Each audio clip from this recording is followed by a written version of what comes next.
Genesis to thus the heavens and the earth were finished, along with everything in them. On the seventh day God was finished with his work which he had made, so he rested on the seventh day from all his work which he had made. God blessed the seventh day, and separated it as holy, because on that day God rested from all his work which he had created, so that it itself could produce. Here is the history of the heavens and the earth when they were created. On the day, Adonai, God, made earth and heaven, there was as yet no wild bush on the earth, and no wild plant had as yet sprung up. For Adonai, God, had not caused it to rain on the earth, and there was no one to cultivate the ground.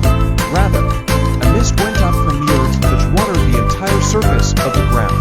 Then Adonai, God, formed the person from the dust of the ground, and breathed into his nostrils the breath of life, so that he became a living being. Adonai, God, planted a garden toward the east, in Eden, where he put the person he had formed. Out of the ground Adonai, God, caused to grow every tree pleasing in appearance and good for food, including the tree of life in the middle of the garden, and the tree of the knowledge of good and evil. A river went out of Eden to water the garden, and from there, it was divided into four streams. The name of the first is Pishon. It winds throughout the land of Havilah, where there is gold. The gold of that land is good.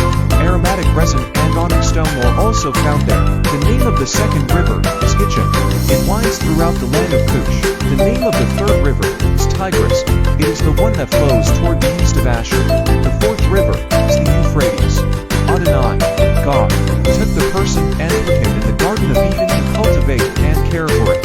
Adonai, God, gave the person this order: you may freely eat from every tree in the garden except the tree of the knowledge of good and evil. You are not to eat from it, because on the day that you eat from it, it will become certain that you will die. Adonai, God, said, it isn't good that the person should be alone. I will make for him a companion suitable for helping him. So from the ground, Adonai, God, formed every wild animal and every bird that flies in the air. And he brought them to the person to see what he would call them. Whatever the person would call each living creature, that was to be its name. So the person gave names to all the livestock, to the birds in the air, and to every wild animal. But for Adam, there was not found a companion suitable for helping him. Then God caused a deep sleep to fall upon the person, and while he was sleeping, he took one of his ribs and closed up the place from which he took it with flesh.